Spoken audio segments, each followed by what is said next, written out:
And we are live for the First Strike podcast, back on the show. Can't wait to talk about a lot of good stuff, a lot of Dredge stuff, a lot of stuff with our special guests. Before we start the show, I'll play our sponsor, FaceToFaceGames.com, the number one place to get your Magic the Gathering singles. This week, 13% off all gaming supplies. 13 because the sales team saw that this week, Friday the 13th. Ha ha ha, let's just do 13% off.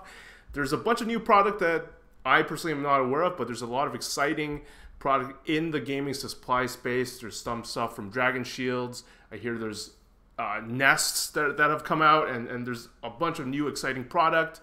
So, again, best time to stock up on sleeves is when we do these supplies sale.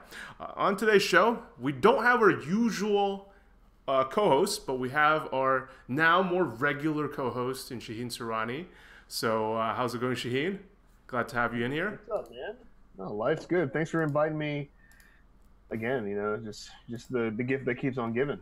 Not only do we have Shaheen, but we got my vote for because you've never played on the FaceToFaceGames.com Open Series, but my vote for one of the sexiest guys on the Open Series circuit, a two-time champion in an Alberta event, not some small tournament in Montreal, but in Alberta and Edmonton, two-time champion Brett Steele. Welcome to the show. Hey, thanks, Beyond. All right, I'm excited to talk to you and about not just Magic, different other topics. But let's get to it. Shaheen, you're not aware, but this man took down two of our biggest tournaments, and you did it with Dredge, right, Brett? Let's get straight to the tournament. Yeah, Dredge both times. There's just this kind of refusal to play Graveyard Hate. I don't understand it, and it forces me to keep punishing people by, taking them out back, beating them up in the back alley, Bloodcast, Amalgam, just everybody's getting in there. Is this specific to Alberta, you feel? Like, did you play in the GP Calgary? I actually ended up working the face-to-face booth for GP Calgary, and that was maybe the trigger for me to get the bug again. Like, it's hard to watch friends win. Attila was actually my modern player. We played together at the Pro Tour 25th anniversary. So for him to take it all down, I'm sure he beat humans every time in Calgary. Didn't beat humans very many times at the Pro Tour 25th anniversary. So I had to start playing a bunch more events again. We didn't get you on the first time you won. So how have things evolved where it's your deck or the metagame when it comes to Dredge?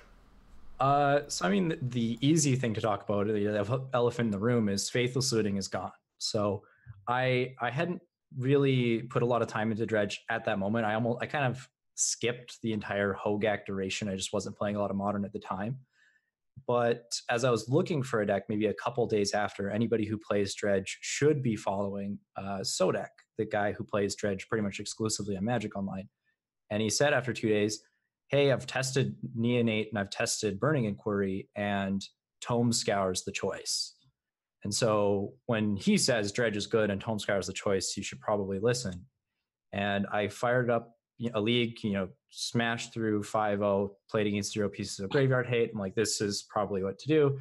He comes out with iteration 2, smash through another league 5-0, don't play against a single piece of Graveyard Hate. I'm like, okay, you got to lock this one in. Basically, the big changes is that to replace Faithless Looting, you started to play Tome Scour. And then in playing Tome Scour, there's actually pretty significant change to the mana base, where now you're playing one of pretty much all of your fetchable targets, but also the overlooked piece is with Modern Horizon. They introduced Forgotten Cave to the format, which does a very good Faithless Looting impression in the new versions of the list, because you can now start to, in the mid-game, loop Forgotten Caves with Life from the Loam, where you'd be previously just flashing back Faithless Looting. There are even spots where I think it comes off as more powerful than Faithless Looting. So, at the end of the banner restrict announcement, once you include Tome Scour and you adjust the mana base to include Faithless Looting, the power level of the deck's actually roughly on par with Faithless Looting Dredge, but the perception is that it's a lot weaker. So, I ended up in this spot where, after very little testing and mostly just following the one guy who puts in infinite hours playing and testing Dredge, it was pretty clear that I had a winner. Were both events that you won, were they like easy cruising through the Swiss and through the top 8? Yes, like both times. Like I showed up, 2-0'd everybody. I think the first event I played against. I think I saw one Nihil spell bomb and like an Anger of the Gods the entire event. And maybe in the finals, someone flashes me a surgical extraction. I'm like, you're lucky I didn't draw this one. And then this event, same thing. The only person I lost to actually was the person who came in second, Dan Garesh. I played him in the Swiss. He's the only person who cast a Rest in Peace against me all day. I had multiple people cast Surgical against me, and it did nothing, as it often does, and you killed them the next turn anyway. So you just every time you win game one, if they don't have some sort of piece of like hard hate in game two, and hard being like permanent in play, continues to exile your graveyard, they don't have a chance. Like, it's not really an issue to play through these one-shot effects like your Nihil spell bombs or your Relic of Progenitus, and Surgical Extraction is basically just fog. Like, they get one extra turn. Shaheen, are you surprised to hear any of this, that Dredge is still good? And is Dredge on your mind as you prep for any future Modern tournaments? I think that the elements of Dredge, I wrote about this actually with the bannings. I said even with Faithless Looting banned, it will still be a playable deck. It does the creature board flooding better than any creature board flooding style deck that's ever existed. So you're still going to beat up on all the players that are trying to go low the ground or even try to mid-range you out. You'll still be able to overwhelm them. I think that this version, I played against the Tome Scour. I've tested a good amount against it online. I play against it pretty often and test with my colleagues. And it's a lot like you probably noticed the one Rest in Peace guy like you're talking about. It's a lot weaker to the static hate. With Faithless Looting, you're able to like have a lot of ways to draw cards to hit your Nature's Claims or whatever else you had to Rest in Peace. But now, if they land one, you're pretty screwed with this version of the deck. It's kind of an all-in style, low cards in hand, more all-in deck against board hate like that. That being said, if no one's playing Rest in Peace, then the deck still maintained all of its aggressive elements. Tome Scour, it's like a double streak horn right off the bat, and you're able to hit the ground running. Faithless Looting definitely was more abusive in other decks than it was in Dredge the whole time. Like, you're able to, as long as you just put cards in the graveyard anyway, I still think the deck's going to be good. So now it doesn't surprise me. I think that if it ever was good, like really good to the point where before a Pro Tour or Grand Prix, people are starting to prep for the tournament, you'll just see a bunch of Rest in Peace and get clocked. But if you're playing on either tours like the third party tournaments, I think that especially when you're one of the first ones back after the bannings, I think you can really take advantage of some medium competition with a deck that people just write off because everyone says it's dead. So, like you said, people cut graveyard hate and they're going to get walloped. So. There are a bunch of MCQs this weekend, face-to-face games, open as well. There's a one in Victoria. It's going to be a busy weekend with Victoria Open, hosted by face-to-face games, and also face-to-face games. Toronto is hosting an MCQ, and those are usually big events. Considering that we broke records in Montreal, we never had a 200-plus tournament for an MCQ. Usually, even our opens, we would struggle to.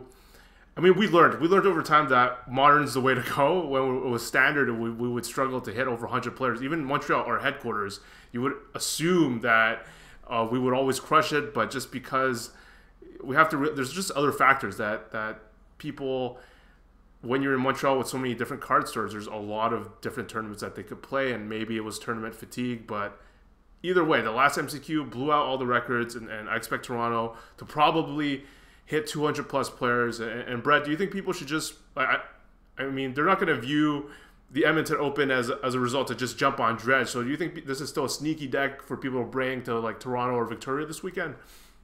So this is actually kind of an extension of Shaheen, is that basically all of the grinders, Calgary, Red Deer, there was a lot of Dredge at this event. It was all over the top tables, two copies of Dredge top aided. I think that people that are testing a lot of Modern felt that Dredge is a very good choice now.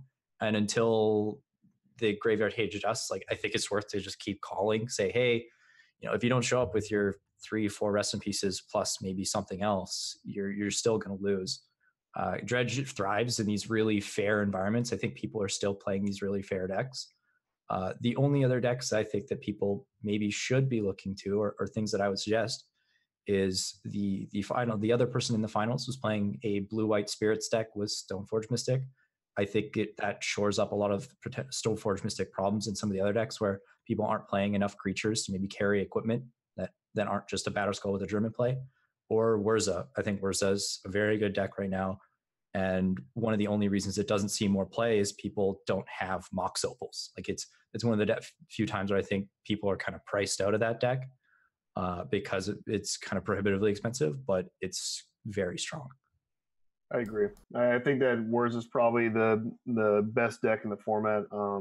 Our team, I was going to do a team Grand Prix last weekend, but I got rained out from the hurricane, so they tagged in Austin Collins. He was a third, and we were all going to play Whirza, Trip Whirza, same 75. They went 9-0 day one, 8-0 day one, then they had a rocky day two, lost their winning in the last round. But I think that Modern is still dominated at the top tables by broken decks, and Stoneforge Mystic missed the mark, and I still think I even like when I was on my campaign to unban, I knew it wasn't going to solve the issue of blue white, or just in decks in general, mid range decks, Eldrazi white, whatever you want to put Stoneforge Mystic in. It's not going to make those decks on par with the busted decks. The only way Stoneforge will dominate is if those decks somehow keep going away through bannings or better hate pieces are printed. Now if you look at this card from Throne, the Emery Lurker of Lock, the Affinity blue drop, and that's just going to make Whirza insane. That card is obscenely good. It's a 1 blue mana card that puts 4 cards in your graveyard and you get to start casting cards out of your graveyard. It's like I just can't even can't wrap my mind around that deck now at this point. Like your ability to go off on turn 3, cast opals from your graveyard, just do stupid stuff is going to be ridiculous. And I think if you want to beat Dredge, I think Whirza's game 1 against Dredge is very strong. I can't imagine. Obviously Magic's Magic, but if you're on an even playing field skill wise, Whirza wins that game vast majority of the time. Obviously games 2 and 3 are in favor of Dredge with all the graveyard hate or the artifact hate that's able to be flashback. I think now you have the Dredge one. They play one of those shatter effects. It plays 1 or 2 ancient grudges, so you're able to compete. But these 2 decks are, if you're going to play an MCQ coming up soon, those are the 2 decks to pick from. I think it's if you want exactly first place and not some top 8, or not to strive for personal best, you want to win, you got to play one of these decks. Brett, what do you think about that? What he said about the Whirza Dredge matchup? 100%. Like Whirza is actually one of the few decks that beats Dredge game 1, and I think the biggest strength of Dredge is that it wins game 1s, and people just don't play enough hate to consistently hit it game 2 and 3. It's like pretty rare. Whirza and then basically the other artifact decks are kind of the exception in the rule, where they probably have good game 1s against Dredge. One of the other slightly off radar decks, I think Whirza's big advantage is that's a toolbox deck that actually has like real hate pieces for the other linear decks of the format. One of the only other decks that's kind of super fresh super new on the radar is Jund Death Shadow, which now with Plague Engineer and Collector Oof and Yixla Jailer, you can play Traverse the Ulvenwald as your new toolbox piece, where Whirza has to try and hate people out that are playing these other linear decks while presenting your own linear plan. I think if you have access to it, Whirza's basically the choice right now. One of the only things against it really is like somebody like Canister, who popularized the deck, doesn't believe it's broken, which is very surprising to me considering everything I've seen and everything everybody else is seeing and saying about the deck right now. Yeah, he's usually right on the money, but he's wrong about this one. It might come from not playing a ton of Modern, because he doesn't really need to play any Modern recently, so I don't know. Maybe he has. I think you mentioned that too. He's been not fully in like into the modern scene like lately. But yeah, I think that like you're mentioning Jund Death Shadow, there are decks you can build with toolboxes and great answers, and that's the eternal struggle of modern. You can build decks to beat decks, but sometimes you don't, and then you lose. While the other decks just consistently can do their thing every game by turn 3 or 4. So the onus being on you to correctly sequence your cards to be able to traverse and get the hate cards or your blue white. You're able to draw your paths and your snaps at the exact right times to stave off amalgams and blood gas. I mean, you can draw the right sequence of cards and build your decks the best way and play Rest in Peace and all this, but it's a tough. That format is not like any other. It's just I after playing, it feels like thousands of matches. There probably hasn't been that many. A lot of matches. I am finally like on the side of maybe we just play the best deck that does its linear thing until Wizards stops. And they've been trying. I mean, these bannings have been to stop these decks, to slow down the format. And it's just not really working because they're going to do it. They're going to have to kill everything off. They're going to kill all the fast mana off. Yeah, I think Modern is a very linear format. And I think the rule of thumb of playing a linear deck over any other deck is pretty much always true, because it's impossible to build a deck with all the answers because of how many linear strategies there are. But at least the linear strategies can compete on the speed axis with each other. So I've been playing linear strategies for years at this point because it's just been correct. Yeah. And I think the one Modern event, like the Pro Tour being won by humans, not the last one, the one before that, but the guy was like mediocre in the Swiss, and he had a great Swiss limited record. So it's like even those have asterisks by like every other tournament, like Grand Prix and Pro Tours, that I've been covering in Modern have been dominated by these linear decks. I mean, even the blue-white victory was when Hogak was around, and there were 3 decks in the format. When there's 3 decks in the format, blue-white's the best deck. You play 6 Rest in Peace style effects, and you just, your just deck is there isn't a draw on the wrong side of your deck because you're always drawing the right side after board because you have so many hate pieces. If that's the case, then it's fine. But like you said, you can't piece together enough hate pieces for every linear deck out there successfully. So for anyone listening that's playing any of the face-to-face events, even a guy who loves Stoneforge Mystic, I'm still playing it in leagues. I 5-0'd recently, a couple days ago also, but leagues aren't exactly what they used to be. And I'm trying Esper style with like Thought Seize is like the only way to play Stoneforge successfully. So if you're really liking Stoneforge, try to follow me on Twitter and look at the lists I've been posting recently. Because you have to be a proactive Stoneforge deck where you Thought Seize them, take the key piece, play Stoneforge Mystic, and start rolling there. And the other configurations haven't been that great. So play linear. Brett, well, we discussed a lot about it, but I was just curious. You want to talk about some standard cards? Where you at? Okay, man. Somehow I keep forgetting sometimes that I mute myself on the different streams because I'm keeping 2 things.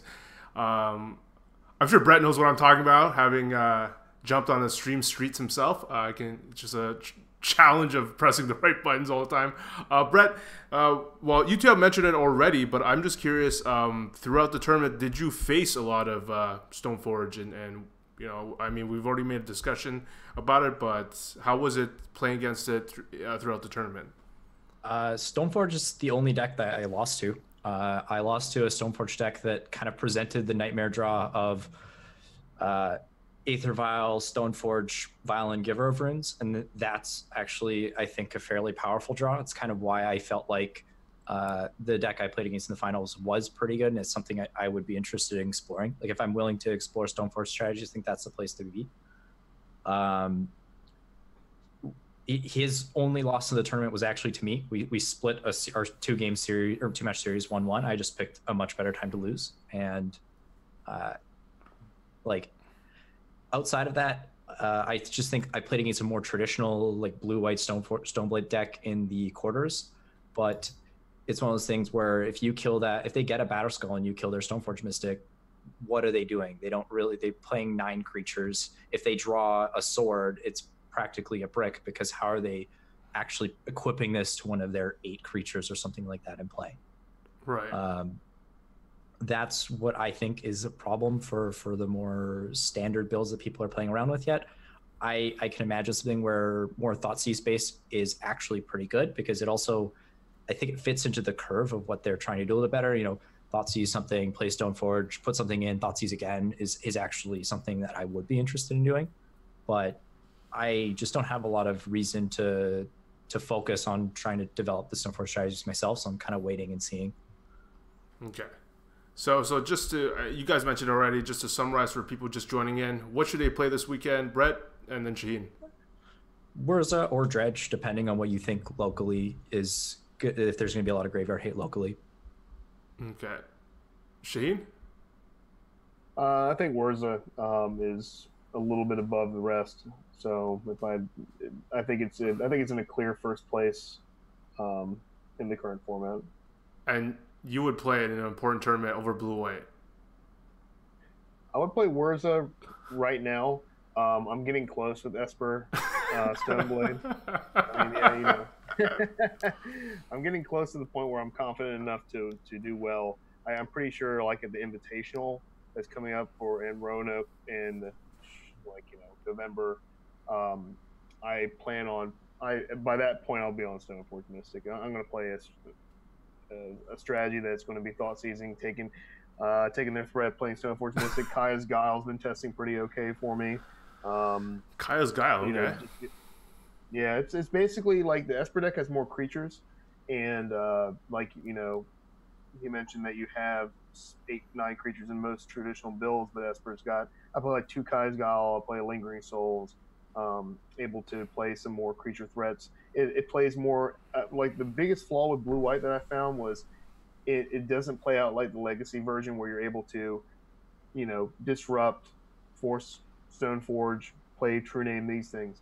Where the Esper version has more of a feel like that, where you're able to Thoughtseize and Snapcaster Thoughtseize them. Kaya's Guile is able to do Edict effects and gain life game 1. Randomly hits graveyards. I play 2 of them game 1, so you can steal games that way. It picks up swords very well. Lingering Souls is a fantastic card in this format because of the grindiness. It kind of doesn't. It's not great against Whirza, but it's pretty good against the rest of the field. And then to top up the curve, you have Jace. And I've cut all counter spells. I only play 4 Force Negation in the main deck, so that's the only counter magic I play, and that's been very good for me too. So I'm getting there. It's if people want to pick up a deck right now and practice, or they're between 2 or 3 decks, I think that Whirza is it's a hard deck to play well through hate, just like KCI was, but it's going to give you the most reward, I think. Fair. Brett, there's some I don't know what I saw something on Twitter. Someone wanted me to ask you about this. It's something about like a one-man Nash equilibrium. So we can skip that question. All right. Am I getting trolled here? Next question. The answer is yes. Okay. Yes, you are being trolled. I'm being trolled as well by using you as proxy. All right. I apologize. I apologize for that. All right. So we've got that down. We've got the. What's next for you then? Taking down the Open. What's on your tournament schedule? I've actually had a lot of close shaves lately, and I've just kind of vowed that I need to play more Magic than matters. So I'm talking myself into coming to GP Montreal to, hang out. I know people out there actually play some more matches that Magic than matter. I'll probably play the face-to-face Open in Calgary, and I might play the face-to-face in Grand Prairie, depending on how inspired I feel. One thing that kind of sucks just living in the prairies is that flights to tournaments are just quite a bit more expensive than they are elsewhere. So I just don't play as many GPs as other people do, and I just have to kind of make the ones that I do play count.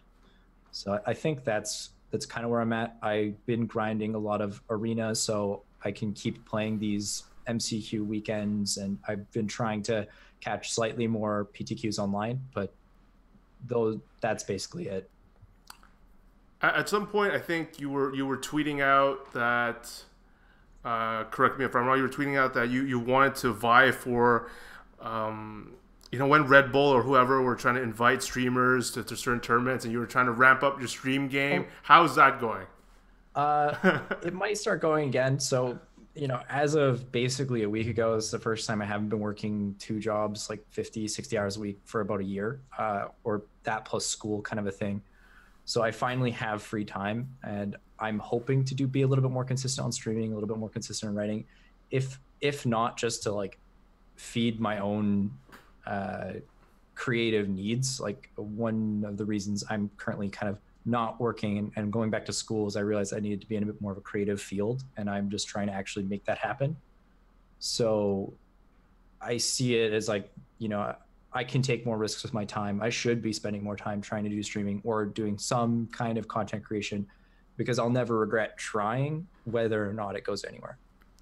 I mean, I love it. Like, not only that, I actually read when you were tweeting out a recent blog post, and I'm like, hey, if you ever want to write, you know, more full-fledged articles as well, or just more in general, even would like to take a look. And you'll see some sort of Dredge focused article coming your way soon. I'm going to be sitting down tomorrow for quite a while to put something together. Sick. And then, oh yeah, I also mentioned, like, sometimes I check my Instagram and I see you were strong in the workout streets. So I maybe want to talk about the importance of fitness, or just touch a bit on your perspective of it and how it has contributed to your success. Yeah, and I think this will combine a couple things, but basically, for me, it's part of, you know, maintaining a strong mental state. Like, Magic is a mental game, and I think people don't focus enough on how to put themselves in a good spot mentally for when they're playing. And so I think physical fitness is tied to mental fitness. Like, you can't completely extract them. Your mind is part of your body. And so for me, getting back to the gym consistently was a pretty big thing for me, like mentally and emotionally, because I had grown up playing a lot of sports, but I had slowed down a lot when I had started going to university and, you know, moved out, things like that. You know, life gets in the way. And I realized that making a big return to that, especially over the last, you know, 3 to 6 months, has actually been a huge benefit for me. So maintaining a better diet and maintaining, you know, a better workout schedule will help you get into a better mental state. I made a joke that I've been spreading for years as like my own life motto, because this was shared with me at a tryout for a hockey team by some guy I've never seen again, but I'll never forget him. Is he said, look good, feel good, play good. He's like, it's passed down in my family for generations. I'm like, who is this guy? But the idea being, you know, do things that make you feel good, will make you just feel more confident naturally, and that will help you maintain a stronger mental state, play more confidently, make better decisions, because you're just a healthier person to some extent.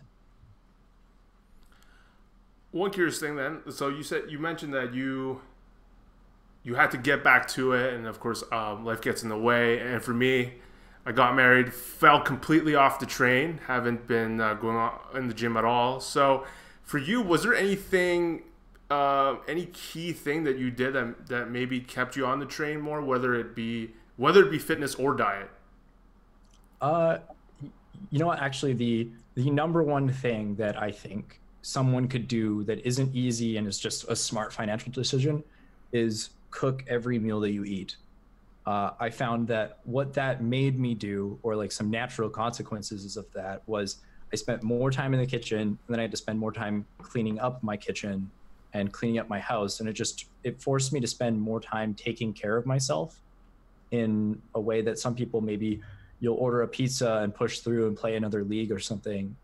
And that extra time I spent taking care of myself and taking care of my house made me be more introspective and maybe reflect on matches I've played more, versus just grinding more matches forever and never taking time to reflect on the games you played. Because I think sometimes if you get into that cycle of just playing more and more and more and more without taking a step back, you don't really processing any lessons learned. You're not really improving. You're just, you know, bashing your head into a wall again and again. So I think that's a great way of saving money, and it has tangible health benefits pretty much immediately. Shaheen, how great transition to Shaheen. How's dad life? I was gonna ask, how do you feel about the Buffalo Wild Wings, but we can come back to that later. I don't know, man. Dad life's good. I was shocked on how much I'd actually enjoy it, to be honest, because I mean, I just know that kind of responsibility really takes away at somebody's. I mean, it's different. Like you're worrying about someone else beside you or your immediate significant other. They become more important than you. So when it comes to like tournaments, I cut my tournaments in a third. I mean, I went 2/3 less tournaments this year than I did last year, and then year before. I remember the year before Aries was born, I went to 2 or 3 tournaments per month. Like I was on the grind, and now I got like 4 left this year, maybe 1 every month. Some months are a little busier, but it's that sacrifice made is worth it though. It's good. Dad life's good. So what do you want to ask Brett and me about Buffalo Wild Wings? Oh, I mean, the greatest restaurant of all time. How do Canadians feel about? Do you guys have any Buffalo Wild Wings up there? Yes, we do. But it was a relatively recent phenomenon. I remember it was a big deal when we got our first Buffalo Wild Wings. We're part of the world now. Happy day. Happy days. I've been maybe twice ever. I was not impressed, but like, I'm sure it's still the best restaurant ever. Every time I go, it's in the airport. I'll take a picture, send it to Edgar, and he's just like, God, I'm jealous. Like, it's just, I gave a few Canadians a taste of it here in America. Now they can't. It's just all they think about it. It's obsessive. It's so good. There's like 30 flavors. Sorry. I mean, the flip side, we have a lot of bad chicken wings. So like, that's like, you can find bad chicken wings everywhere. So I mean, having that mix up feels pretty good. No, I mean, like, to piggyback off fitness, I completely agree. I may be a fat guy now, but there was I did care, and I think that I played better Magic then. If you look back, if you go back to my Google images of history when I was nailing invitationals left and right, I was 20 pounds lighter, and I didn't really eat well, but I was doing low carb stuff. I worked out once in a while, but it was mainly low carb stuff. But I felt great, and I was about 185 pounds, 190 pounds. I'm like 205, 210 now. But there's a lot to be said when you're not tired all the time, which you are when you're a little bit more unhealthy. I find myself having to like chug extra, like double the coffee I had to before, just to keep my neurons firing up there. It is something to be said about that. It has nothing to do with like. For me, it had nothing to really do with looks because I have enough confidence for 2 or 3 other people. But when it comes to just general feel and fatigue and endurance, when it comes to tournament endurance, I've definitely felt it as being somebody was a little bit smaller now to not. So, agree. It's like a classic thing that people say, and it is, cut sugar or pop out of your diet for 3 weeks and tell me you don't feel the difference. Like you can't. It makes it's completely different. You'll have way more energy. I've been drinking the cancer stuff. I never drink the sugar stuff, so I don't know. I have to cut. I think if I cut I need to cut like potatoes. Can I eat potato?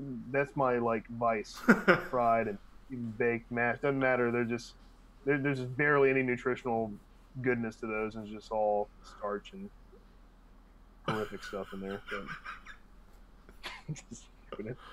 I need to go back, stay in KYT's basement again, get some good home cooked meals again. What?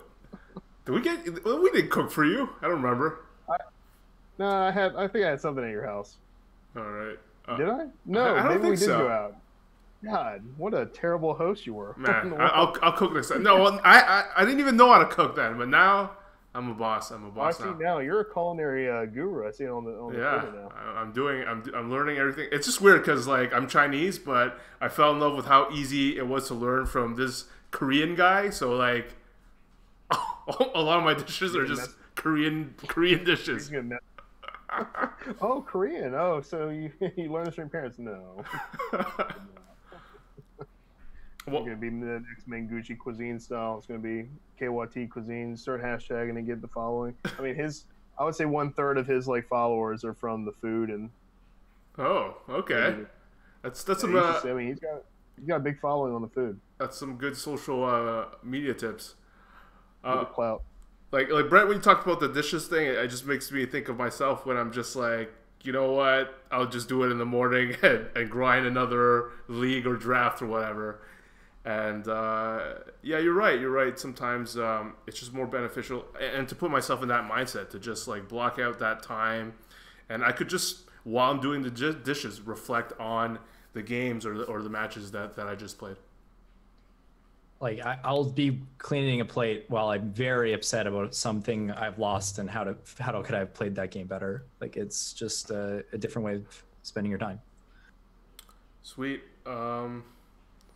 So let's just wrap up the show with some exciting stuff that Shaheen is excited about. Exciting new cards. We're going to be spoiling our spoiler sometime next week, our official. Something sweet. I actually got an interesting card. But Shaheen, out of all the stuff, like everyone's hyped about the trailer. Are you hyped about the new set already?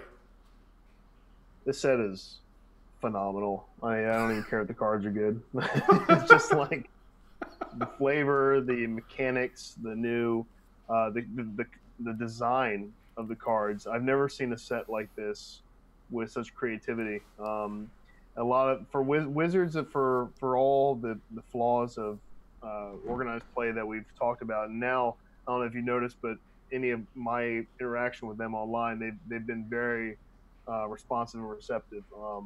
And even those gripes are now down. But when we're talking about design gripes, like before, when they would just take an ability like leveling and then change it slightly to something else, that's kind of frustrating.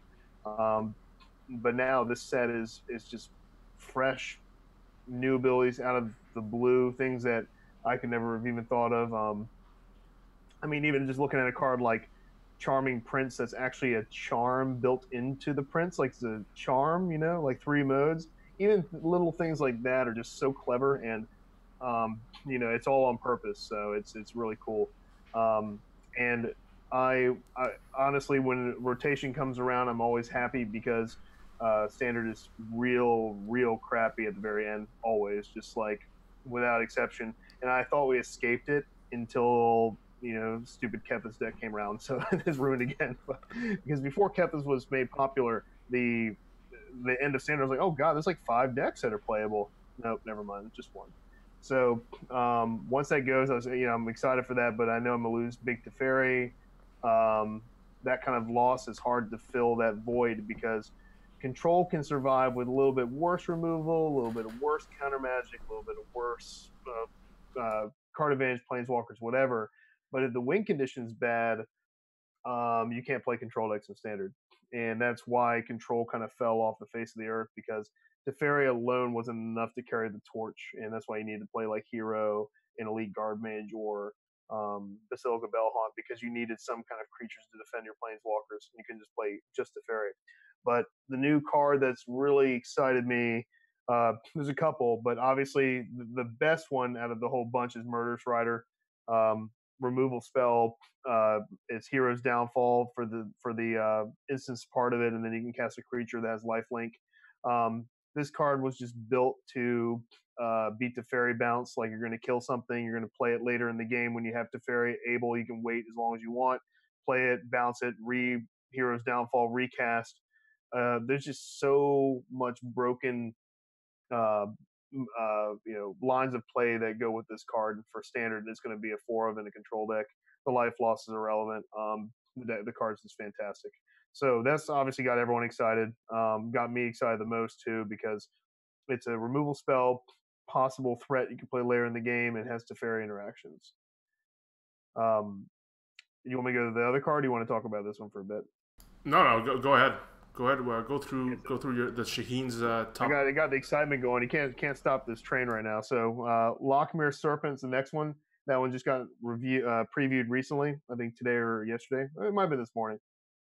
This is a 6-mana flash creature, 7/7. it has 2 abilities. One draws cards, sacrificing a swamp, gain life, draw cards, and the other one makes it unblockable. And I joked around with a few of my R&D buddies, and I'm like, "Where's my Aetherling?" You know, it's been a long time. It's been it's about Aetherling o'clock. It's been a few years because every now and then they bring this behemoth of a creature that's very difficult to kill, and they joked around say Chromium. I'm like, Chromium's unplayable, so where's Aetherling? And then this is as close as we've gotten to Aetherling in a long time. It's got evasion by sacrificing islands. It's got card draw by sacrificing swamps, and then it has the ability to come back from the graveyard, which is really, really great. And it having flash again reminds me of the sneakiness of some of the older win conditions that were so good. So this is going to fill the void of a win condition for control decks. In the traditional sense, and it's a really good top end curve. It having flash is really great. It works super well with the fairy because you're able to flash it in, block something without them being able to respond. So I got all kinds of decks in my brain working. A few more other fringe cards in the set that I'm thinking of too, but these are the 2 real heavy hitters so far, and it's kind of got the control juices flowing here. Sweet. Yeah, you had mentioned Kethis, and I think I keep seeing like this past weekend or the weekend before where people are just tweeting, "Oh, I just won this tournament." The screenshot is a Kethis deck, and everyone's winning with that deck. Is there anything like? Have you been hearing anything for Standard that people could play outside of that deck right now before rotation? No. Okay. It's Boros Feather. That's the only deck that it has a pretty good matchup against Kethis, really. Right. The problem with Boros Feather too is that it beats Kethis, and then it has problem is it has a fail rate, and it also there are going to be other people in tournaments too. So even though Kethis is broken, people are not going to buy Kethis in live play. So they're going to play their whatever decks, and then you're kind of stuck playing a mediocre deck. But if you're playing an online Standard tournament, I think Boros could steal a tournament win. Because you will run into a sea of it. Because I think on MTGO, I don't know how much Kethis costs. Can't be more than a few bucks. I'm $20, $30. I'm sure. I'm just guessing. But it's Arena also. You can really. It's basically the same price to build any deck on there. So, but live play, I would. Kethis is the forerunner by like a huge amount. Like it's clearly better than everything else. It's got like one bad matchup, and that deck's very bad against pretty much the rest of the format. Yeah. So, I mean, what are you going to do? You're going to play it. I have to throw this one in here because I saw this one on Twitter about specifically the Lochmere Serpent. Is the count the activated abilities on the card, then count the number of words in the text box. It's 350. So I mean, oh man, and that's got to be on purpose too. It's all on purpose. I mean, that third ability is worded so strangely. You think they tried to add or delete a word to make sure? Like, this set's crazy. About 350. That's fantastic. I didn't know that. That's good. That was a good one. This set's like crazy powerful. I'm very excited. There's all sorts of nuts cards. There's a card too that's I think is secretly broken. I'm not going to really talk about it in too much length here because I plan on really going into the tank with this one for the Pro Tour. And I think it's Shimmer Dragon might be an obscene card depending on how food tokens are produced, because the print on this card that it has full hexproof as a 5/6 with 4 artifacts out is already pretty good. I mean, you play it and it blocks and can't be killed flat out.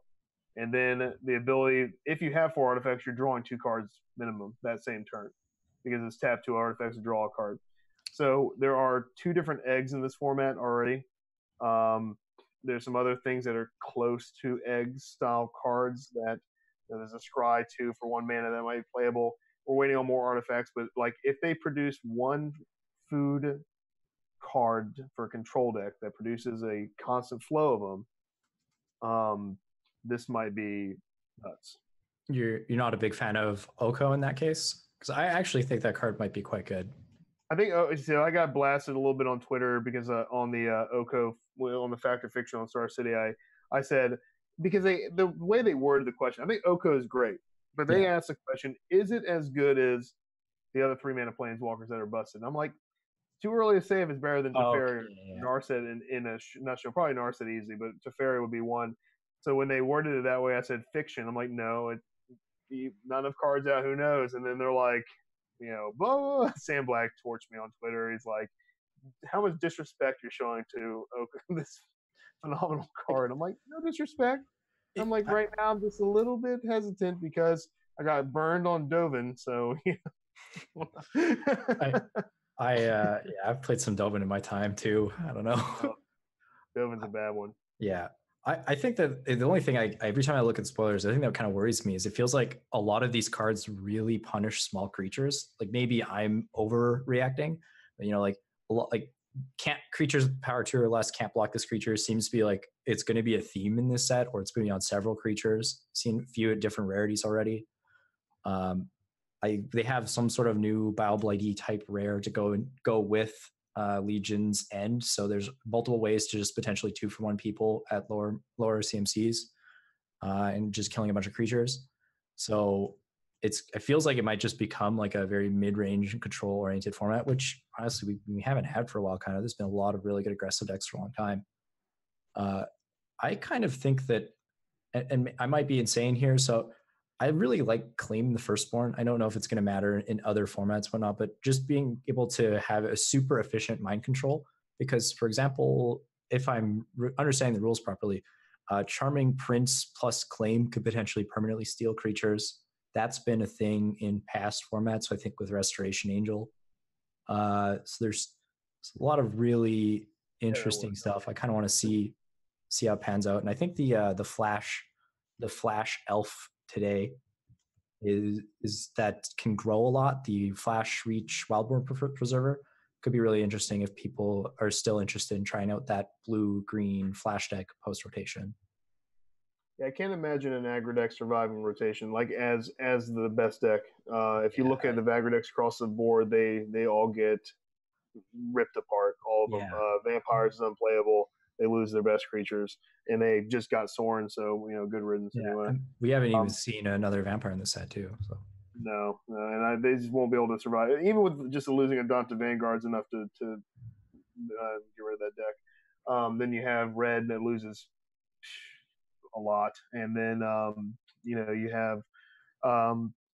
I think those are the two marquee aggro decks of last format. So those being hurt and looking at the cards in this set, we still have a lot of cards to go, but I don't really see any 1-drops that are petrifying.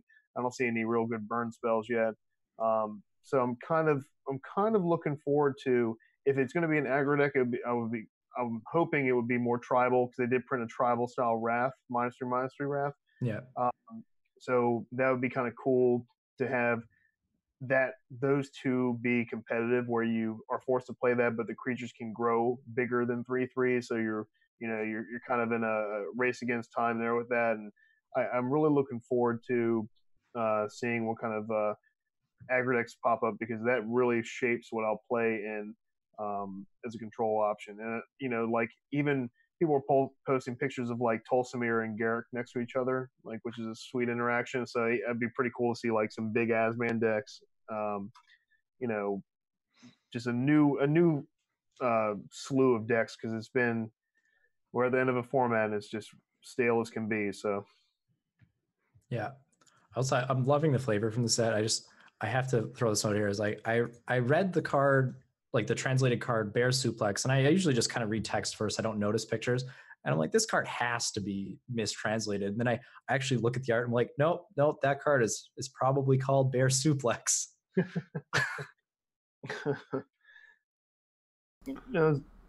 They asked a question on the other Fact or Fiction question, and the reason why I pulled so low was they asked, is bacon a pie like the best or the most flavorful thing ever? I'm like, in the set or of all time? Like, no. That's like the 5th most flavorful thing just today in the spoiler. So, there's just so many cool things in these pictures. And if anybody watched any Disney, or just read books that have been written hundreds of years, been around, seeing all these great storylines, you can see everything from your childhood in these cards. It's really cool. And I only want to say usually, I never get sucked up into the story. I never get sucked up into the flavor. Could care less. My cards are all mismatched and beat, and I buy the worst condition ones. nothing impacts me in that way. But this set has me reading flavor text and looking at art, so that's pretty impressive to kind of get a spike like me on board with this. Yeah, same over here. This set's going to be pretty sweet. Well, all around, we're all excited for this. Let's see. All right. I hope for the last part of that, I hope Alela, Artful Provocator is good. If that card is good in this format, because Lightning Strike rotates, right? It's in 19. I think so. Let me check. Yeah, because I think it's in 19, and they reprinted Shock Not Strike, I think, in 2020. Yeah. I think Lightning Strike is on its way out. I'm just double checking here, but I don't know if your viewers are able to pull up a card, but Alela it's a 4-mana 2/3 legend flying Death Touch lifelink. That's good enough for me already. He does lifelink, and then it gives all flyers +1/+0, and then anytime it casts an artifact or enchantment, you create a 1/1 flyer. So in the same Shimmer Dragon style deck, these just go hand in hand. So that card, I think there's just so many possibilities. I'm just like, it's as a deck builder. Look at you. I know. I'm like, it's brain melting. Like, because when the sets come out in the new formats around, I have a skeleton of the remnants, and what goes through my mind is filling the pieces that we lost, right? Where now you can't do that because there's so many different skeletons that just came out. Like, there's 7 different foundations now instead of 1 to build around, because there are just so many ways. Like, building a deck around a Shimmer Dragon is not going to be the same as building around the old Loch Ness Monster over there, or the same building around just Planeswalkers, or there's just so many ways to just even build a control deck. So it's gonna be tough, but looking forward to it. Right. I wanted to. Brett, do you play a lot of Standard? I have been playing quite a bit of Standard, although I had slowed down maybe just towards the end of last month. Like, I played in the last MCQ weekend, scrubbed out of the day 2 of that. And I've been mostly playing aggressive decks the last few years. So, like, looking through this set, it's like, this art's really pretty, but these cards are very depressing. I'm trying to figure out how any aggressive deck could possibly be good post-rotation here, and I'm not finding it yet. Like, maybe the Will and Rowan Planeswalker does something, but it's not looking good.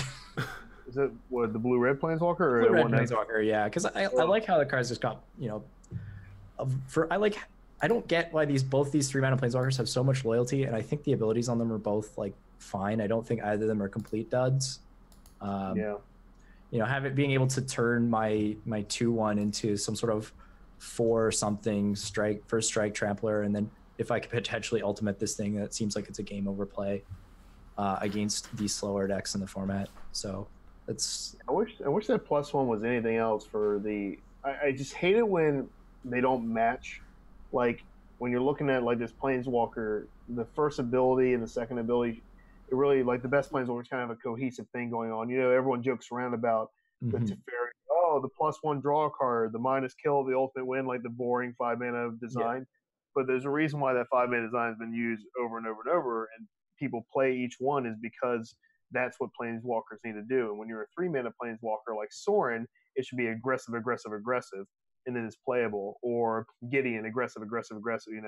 Yeah. But when you have cards that kind of mix the two, like Dovin was a prime example, where the ultimate probably wins the game. I mean, if you have attacking and stuff, but the first one of those 2 abilities are so bad, it being a mine especially. And I think this Planeswalker is going to fall in that category of. I don't think is going to get there. I think you're probably right. The only way I think that this card could be good, basically, is if it ends up being the card that helps you push your attackers through bigger creatures. Because if we're talking about this potentially being like a really mid-rangey control-oriented format, and like, let's just say I'm playing 2/2s in a World of Questing Beast, I think you need some way of pushing your 2/2s through that. That's the imagination. I don't necessarily. I'm not too excited about it at this point. I'm just, like, kind of praying that they show me some crazy 1-drop that they've been hiding this whole time, and I can get excited again. Yeah. I think that in that scenario, if the +1 gave vigilance, which sounds like a kind of a meh ability, I know it's not even blue-red, but they cheat all the time anyway. That would kind of give this planeswalker a little bit of a boost here, where he could pressure through similar creatures and then defend at the same time. Maybe it'd be too good then, but like instead of trample, like first strike and vigilance would have made this planeswalker, which is strange. I think would have made it a lot better. That makes a lot of sense. Give us More that my creatures are never blocking. That's questing beasts. Questing beasts is like, all right, nothing in my deck can block. All right, let's go. Questing beasts is interesting. I think all these cards are great for different archetypes that haven't existed. Like even Garruk coming back as obviously black green and having an Elspeth style effect. Yeah, it really changes the dynamic of how decks are going to be built. Because I mean, what black green historically has been a player in these formats, but I think a couple more cards is going to be real scary. I think it'd be a great place to start with like Beast and Garruk, and even that like 6-mana Carnage Tyrant variant that they're trying to push across seems pretty interesting. Mm-hmm. Right. Let's wrap it up with. If you enjoyed the show, make sure to like, subscribe, Face to Face Games on YouTube. Subscribe to our podcast, First Strike, on your favorite podcast app. Yeah, Brett, anything you want to plug? Any future project or link you want to mention? Probably check me out on Twitter as I start to get back into the swing of streaming a little bit. It's at BSTEE. It's my first and last name smashed together a little bit. I'm hoping to start streaming a little bit more. I've kind of given myself the first week of class to kind of adjust, but should hopefully be able to start streaming a lot more again pretty quick here. Sweet. Okay, we'll do a bit of course, to support the show on Patreon. Go to patreon.com/firststrike. But Shaheen, let's do 1 or 2 minutes of NFL. How was it for you? How was the weekend? Oh my God, what a day to be alive! 49ers winning their game opener. When was the last time you could say that? It was actually 2 years ago, but we didn't win another one. I think. I mean, obviously, like watching Garoppolo play in preseason was painful. Even the games where he was impressive, according to ESPN, he looked like a poor Joe Flacco. Like I just don't know. The ability of like seeing him play in New England reminded me of the Matt Castle effect, and where you get enamored with these players that come from the New England system. They go to another team and just get obliterated, and then they take back players again that were duds and turn them into studs. And I mean, this is just like the tale that the story that people keep falling for. But when the Niners paid him, the house to come on over, I hated it. But after watching him in the first game of the year, I think he could be the solution to maybe having at least a 7-9 record this year. I'll be very excited. Now, I mean, 49ers are tough, man. It's a tough team to keep being a fan of. Again, week 1 played with injuries here. Just having a running back on IR already. The Minnesota guy, of course, my brain's misfiring here. But it's I love football, and whenever it's back, it's just like kind of takes over part of my life. And I had my son running around while games are on, and causing chaos and destroying everything. But don't care, I gotta watch it. All right. Well, looking forward to what happens this you're week. Niners fan. Let the people know. Let the people know you're on board here. Come on now. On what? On the Niners? Yeah. I'm a Niners fan. Steve Young was my quarterback growing up, watching him for sure. But it was easy for it to be my favorite team. They had the best player of all time. So. Yep. We were bandwagon kids. It doesn't count when you're a kid. Like I started watching them when I was 8, and you can't be a bandwagoner when you're 8. That's in my opinion, anyway. All right, Brett. Thank you so much for coming on, and Shaheen will be back on hopefully on more than a monthly basis. We'll see. So with that, Whenever you want. thanks for watching, and we will talk to you and see you next week. Bye.